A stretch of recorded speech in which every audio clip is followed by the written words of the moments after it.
Syariah. Perkenalkan, nama saya Maksum Dasda dengan NIM D10111930. Pada kesempatan kali ini di mata kuliah Pasar Modal Syariah, saya akan membahas tentang reksadana syariah. Baik, di sini ada 9 outline. Yang pertama itu adalah pengertian dari reksadana syariah. Yang kedua, sejarah reksadana syariah. 3, dasar hukum reksadana syariah. Yang keempat, karakteristik reksadana syariah. Yang kelima, manfaat dan risiko reksadana syariah. Yang keenam, tata cara berinvestasi di reksadana syariah. 7, kebijakan pengelolaan reksadana syariah. 8, istilah-istilah dalam reksadana syariah. Dan yang terakhir, 9, perbedaan antara reksadana syariah dengan reksadana konvensional. Langsung saja pada pembahasan yang pertama, yaitu pengertian reksadana syariah. Reksadana syariah adalah reksadana yang beroperasi menurut ketentuan dan prinsip syariah Islam, baik dalam bentuk akad antara pemodal sebagai pemilik harta atau sahib al-mal atau rab al-mal dengan manajer investasi sebagai wakil sahib al-mal, maupun antara manajer investasi sebagai wakil sahib al-mal dengan pengguna investasi. Dengan demikian, reksadana syariah adalah reksadana yang pengelolaan dan kebijakan investasinya mengacu pada syariat Islam. Reksadana syariah merupakan lembaga intermediasi yang membantu surplus unit melakukan penempatan dana untuk diinvestasikan. Salah satu tujuan dari reksadana syariah adalah memenuhi kebutuhan kelompok investor yang ingin memperoleh pendapatan investasi dari sumber dan cara yang bersih dan dapat dipertanggungjawabkan secara agama serta sejalan dengan prinsip-prinsip syariah. Selanjutnya ke pembahasan kedua, yaitu sejarah reksadana syariah. Secara internasional, perkembangan reksadana syariah dimulai dengan lahirnya equity fund syariah pertama kali dalam bentuk The Amanah Fund yang diterbitkan oleh North American Islamic Trust pada tahun 1986. Kemudian dibentuk pula FTSE Global Islamic Index Series, dibentuk oleh FTSE International, diikuti dengan Finance Corporation Index dibentuk oleh IFC World Bank bersama ANZ Bank, yang kemudian menjadi benchmark untuk Islam Leasing Fund. Kemudian dibentuk pula Dow Jones Index Syariah pada tahun 1999 yang bernama Dow Jones Index Market Index (DJIMI). Kemudian Malaysia menerbitkan Malaysia Global Sulcop MGS sebesar 500 juta US$ yang diterbitkan di Luxembourg Stock Exchange dan Dubai Islamic Financial Center. Kemudian Bahrain menerbitkan Bahrain Monetary Agency Sulcop Al-Tijarah sebesar 100 juta US$ yang diterbitkan di Bahrain Monetary Stock Exchange. Semua ini mendorong perkembangan reksadana syariah secara global. Di Indonesia sendiri, reksadana telah ada sejak tahun 1997 melalui PT Dana Reksa. Hanya dalam waktu 1 semester, pada akhir tahun 1996 telah lahir 24 reksadana. Nama Dana Reksa Syariah yang disahkan beradanya oleh Bapepam pada tanggal 12 Juni 1997. Reksadana syariah yang didirikan itu berbentuk kontrak investasi kolektif atau KIK berdasarkan Undang-Undang Nomor 8 Tahun 1955 tentang pasar modal yang dituangkan dalam Akta Nomor 24 tanggal 12 Juni 1997 yang dibuat di hadapan Notaris James Wijaya SH di Jakarta antara PT Dana Reksa Fund Management sebagai manajer investasi dengan Citibank NA Jakarta sebagai bank kustodian.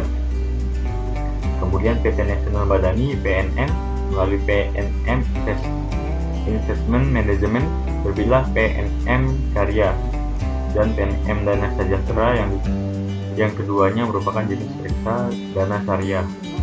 Pada Agustus 2004, manajer investasi PT Andalan Asta Adisindo AAA Sekuritas bekerja sama dengan Mandiri Sekuritas selaku manajer investasi dan Livtech Bank sebagai bank kustodian Dan pada Desember 2004,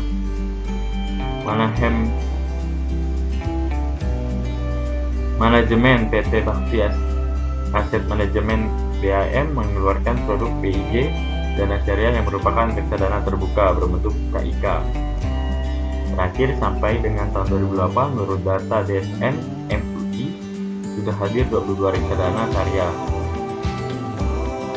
Dan data terakhir di OJK Mei 2016, jumlah reksadana syariah adalah 102.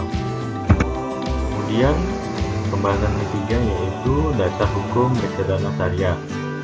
Berdasarkan Fatwa DSN Dewan Syariah Nasional MUI nomor 20/DSN strip MUI _9 Romawi _2000 mendefinisikan reksadana Islam sebagai reksadana yang beroperasi menurut ketentuan dan prinsip Islam, baik dalam bentuk akad antara pemodal sebagai milik harta, sahib al-mal atau rab al-mal dengan manajer investasi sebagai wakil sahib al-mal, maupun antara manajer investasi sebagai wakil sahib al-mal dengan pengguna investasi. Fatwa DSN Dewan Syariah Nasional MUI nomor 20/DSN strip MUI _9 Romawi _2000 ini memuat antara lain: A. Dalam reksadana konvensional masih terdapat unsur-unsur yang bertentangan dengan Islam, baik dari segi akad, pelaksanaan investasi maupun dari tipe bagi keuntungan. B. Investasi hanya dapat dilakukan pada instrumen keuangan yang sesuai dengan Islam, yaitu meliputi saham yang sudah melalui penawaran umum dan pembagian dividen berdasarkan pada tingkat laba usaha. Penempatan pada deposito dalam bank umum Islam dan surat utang yang sesuai dengan Islam. C. Jenis usaha emiten harus sesuai dengan Islam. D. Emiten dinyatakan tidak layak berinvestasi dalam reksadana Islam jika struktur utang terhadap modal sangat bergantung pada pembiayaan dari utang, yang pada intinya merupakan pembiayaan yang mengandung unsur riba. Emiten memiliki nisbah utang terhadap modal lebih dari 82%, utang 45%, modal 55%. Manajemen emiten diketahui bertindak melanggar prinsip usaha Islam. Masih kepada dasar hukum reksadana syariah, di mana poin E-nya mekanisme operasional reksadana Islam terdiri dari wakalah antara manajer investasi dan pemodal, serta mudharabah antara manajer investasi dengan pengguna investasi. Poin F, karakteristik mudharabah adalah sebagai berikut. 1. Pembagian keuntungan antara pemodal yang diwakili oleh manajer investasi dan pengguna investasi berdasarkan pada proporsi yang ditentukan dalam akad, yang telah ditentukan bersama dan tidak ada jaminan atas hasil investasi tertentu kepada si pemodal. 2. Pemodal menanggung risiko sebesar dana yang telah diberikan. Dan 3. Manajer atas investasi sebagai wakil pemodal tidak menanggung risiko kerugian atas investasi yang dilakukan sepanjang bukan karena kelalaian. Poin G masih pada dasar hukum reksadana syariah, yaitu penghasilan investasi yang dapat diterima dalam reksadana Islam adalah 1. Dari saham dapat berupa A. Dividen yang merupakan bagi hasil atas keuntungan yang dibagi dari laba, baik yang dibayar dalam bentuk tunai maupun dalam bentuk saham. B. Right yang merupakan hak untuk pemesan efek lebih dulu yang diberikan oleh emiten. C. Capital right yang merupakan keuntungan yang diperbolehkan dari jual beli saham di pasar modal. 2. Dari obligasi yang sesuai dengan Islam bagi hasil yang diterima secara periodik dari laba emiten. 3. Dari surat berharga pasar uang yang sesuai dengan Islam bagi hasil yang diterima oleh issuer. 4. Dari deposito dapat berupa bagi hasil yang diterima dari bank-bank Islam. Kemudian di pembahasan keempat yaitu karakteristik reksadana syariah. Di sini ada 4 poin. Yang pertama, prinsip dasar reksadana syariah. Adapun prinsip pokoknya yaitu aturan investasi reksadana syariah mencakup investasi hanya pada efek-efek dari perusahaan yang kegiatan usaha utamanya dan hasil usaha utamanya sesuai dengan pedoman syariah Islam. Kemudian, perusahaan yang kegiatan dan hasil usaha utamanya sesuai syariah Islam namun memiliki anak perusahaan yang kegiatan dan hasil usaha utamanya tidak sesuai dengan syariah Islam dikategorikan sebagai tidak sesuai dengan syariah Islam. Kemudian, penempatan jangka pendek pada giro konvensional yang tidak dapat dihindarkan akan dibersihkan melalui proses cleansing. Pengguna dana cleansing antara lain santunan anak yatim dan fakir miskin, pembangunan secara umum, dan untuk membantu musibah kemanusiaan. 5. Perbedaan yang paling menonjol antara reksadana syariah dengan reksadana konvensional adalah dalam reksadana syariah terdapat proses screening atau filter atas instrumen investasi berdasarkan pedoman syariah dan proses cleansing untuk membersihkan pendapat yang dianggap diperoleh dari kegiatan yang haram menurut pedoman syariah.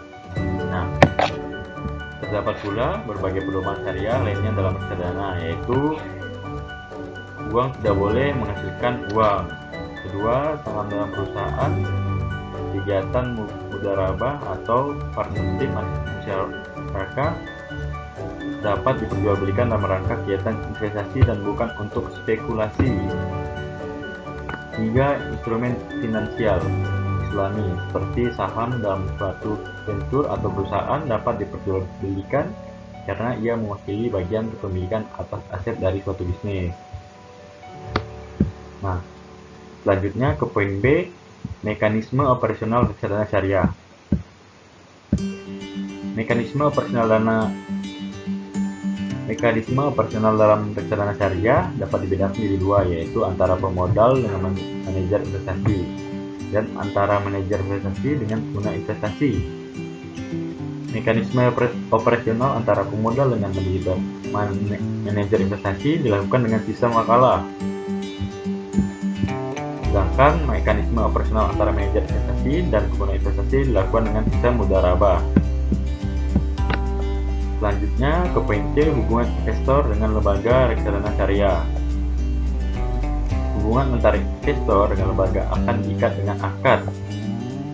Nah, poin D atau yang terakhir ini tentang karakteristik reksadana syariah, yaitu jenis transaksi yang dilarang menurut pasal 914 DSN nomor 20/2000, yaitu pemilihan dan pelaksanaan transaksi investasi harus dilaksanakan menurut prinsip kehati-hatian, ihtiyat atau prudential management, serta tidak diperbolehkan melakukan spekulasi yang di dalamnya mengandung unsur garar. Tindakan-tindakan tersebut meliputi nasi, yaitu melakukan penawaran palsu.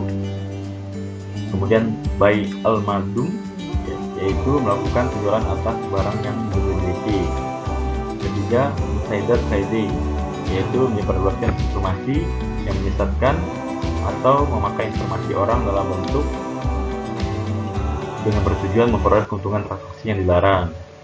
Selanjutnya, melakukan investasi pada perusahaan yang pada saat transaksi tingkat atau nisbah hutangnya lebih dominan daripada modalnya.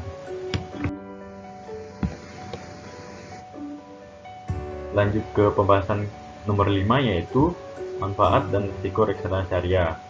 Di sini ada beberapa manfaat reksadana syariah. Secara umum, keuntungan dalam melakukan investasi pada reksadana syariah antara lain: 1. Likuiditas investor yang membeli reksadana open end atau terbuka dapat menjual kembali kepada penerbitnya setiap saat dan penerbit secara hukum wajib membelinya sesuai dengan harga pasar yang berlaku saat itu. 2. Diverifikasi investasi dalam reksadana di backup dengan sekelompok instrumen pasar modal atau pasar uang. Kelompok instrumen tersebut selalu berubah setiap saat agar dicapai nilai maksimum dari portofolio yang bersangkutan untuk mengurangi risiko investasi. Maka portofolio efek diverifikasikan ke tingkat yang paling optimal, sehingga pemodal kecil dengan dana terbatas pun dapat memperoleh manfaat diverifikasi investasi sebagaimanapun. hingga manajemen profesional menjadi pengelola atau manajer investasi diwajibkan memiliki izin sebagai penasihat investasi, sehingga hanya orang tertentu saja yang dapat menjadi manajer atau penasihat investasi. Pengelolaan portofolio dilakukan oleh manajer investasi yang memiliki keahlian khusus di bidang pengelolaan dana, yang didukung informasi dan akses informasi pasar yang lengkap. Masih pada manfaat reksadana, yang keempat, biaya yang rendah. Reksadana merupakan kumpulan dana dari pemodal yang dikelola secara profesional, maka dengan besaran kemampuannya untuk melakukan transaksi secara kolektif tersebut akan dihasilkan efisiensi biaya transaksi. Kelima, pelayanan bagi pemegang. Saham reksadana biasanya menawarkan daya tarik kepada pemegang sahamnya, misalnya dengan menjanjikan untuk melakukan reinvestasi terhadap dividen dan capital gain secara otomatis yang sebenarnya diterima oleh nasabah. 6. Transparansi informasi. Reksadana wajib memberikan informasi atas perkembangan portofolio investasi dan pembiayaan secara berkesinambungan, sehingga pemegang unit penyertaan dapat memantau perkembangan keuntungan, biaya, dan tingkat risiko investasi setiap saat. Kalau tadi manfaatnya, sekarang risiko reksadana syariah. Ini ada beberapa risiko. Yang pertama, risiko berkurangnya nilai unit penyertaan. Risiko ini dipengaruhi oleh turunnya harga dari efek yang masuk dalam portofolio reksadana tersebut. Kedua, risiko likuiditas. Risiko tersebut menyangkut kesulitan yang dihadapi manajer investasi jika sebagian besar pemegang unit melakukan penjualan kembali atas unit yang dipegangnya. Ketiga, risiko politik dan ekonomi. Perlu diketahui bahwa perubahan pihak ekonomi dapat mempengaruhi kinerja bursa dan perusahaan sekaligus. Dengan demikian, harga sekuritas akan terpengaruh yang kemudian mempengaruhi portofolio yang dimiliki reksadana. Keempat, risiko pasar. Terjadinya fluktuasi nilai sekuritas di pasar efek akan berpengaruh langsung pada nilai bersih portofolio.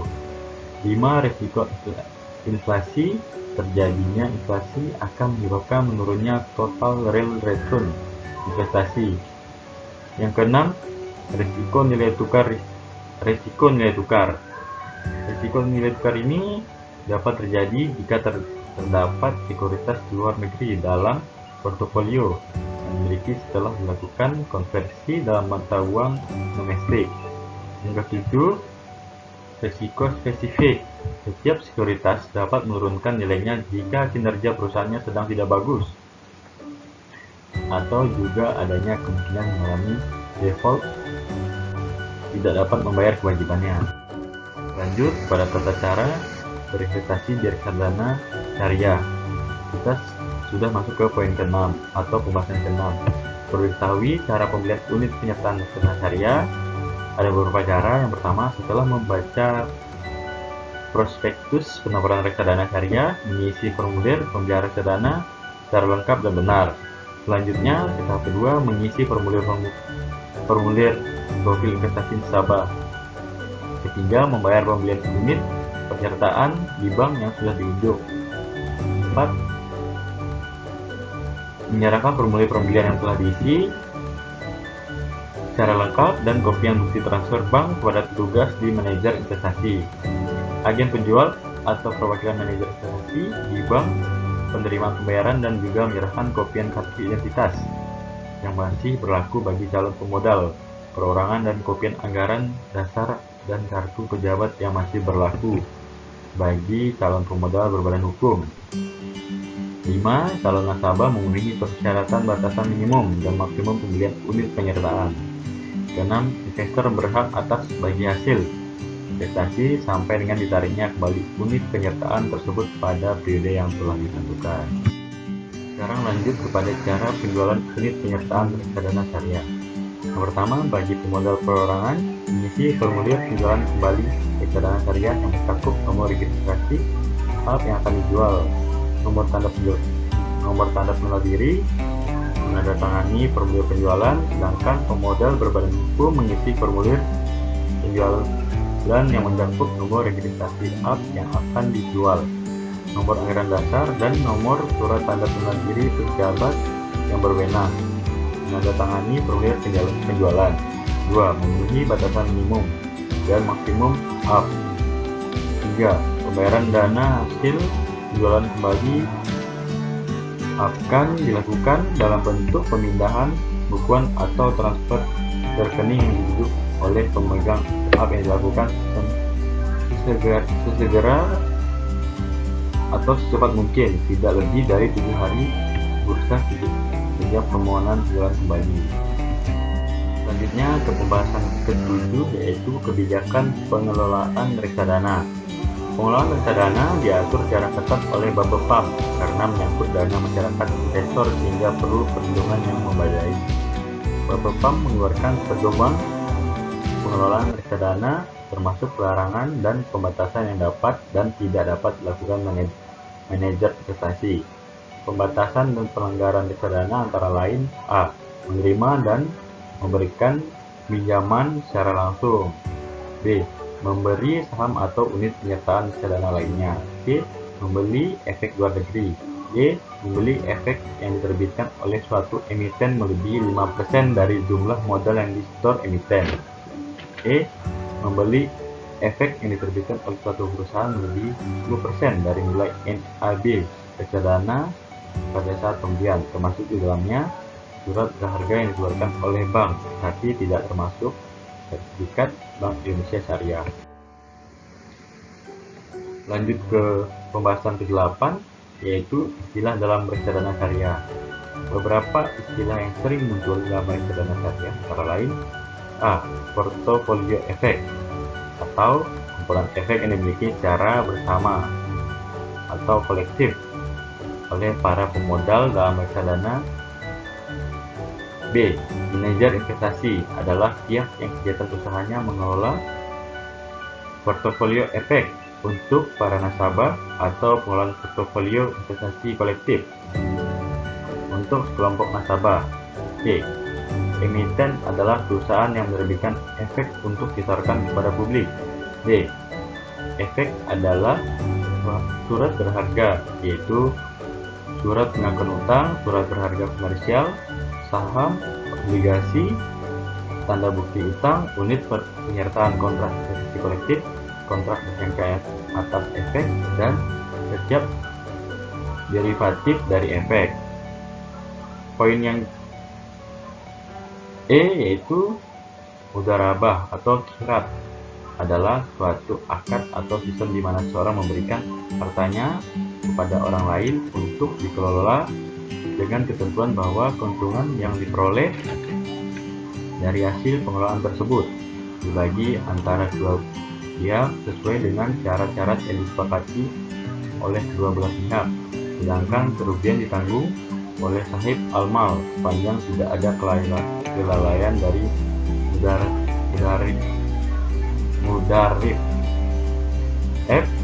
Prospektus adalah setiap informasi tertulis sehubung dengan penawaran umum dengan tujuan agar pihak lain membeli efek.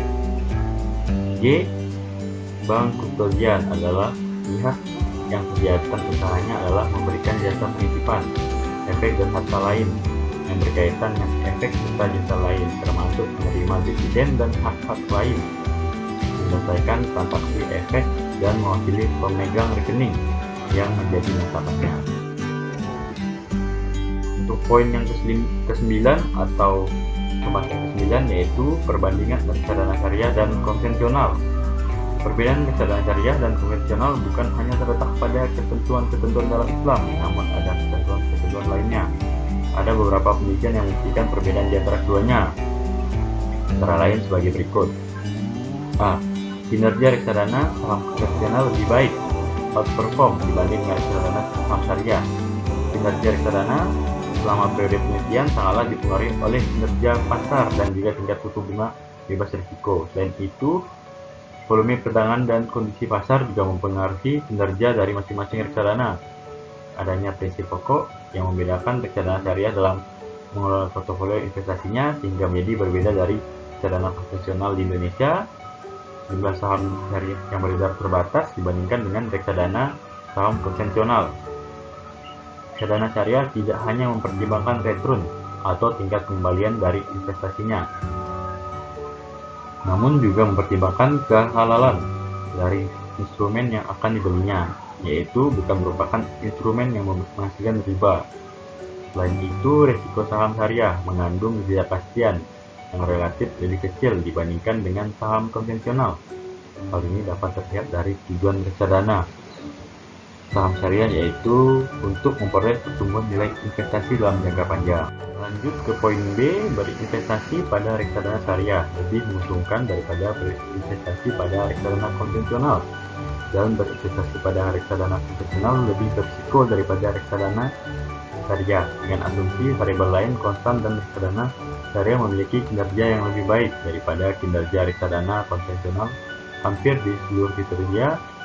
Sama halnya dengan dilakukan penelitian oleh Gebrian Saputra. Dari beberapa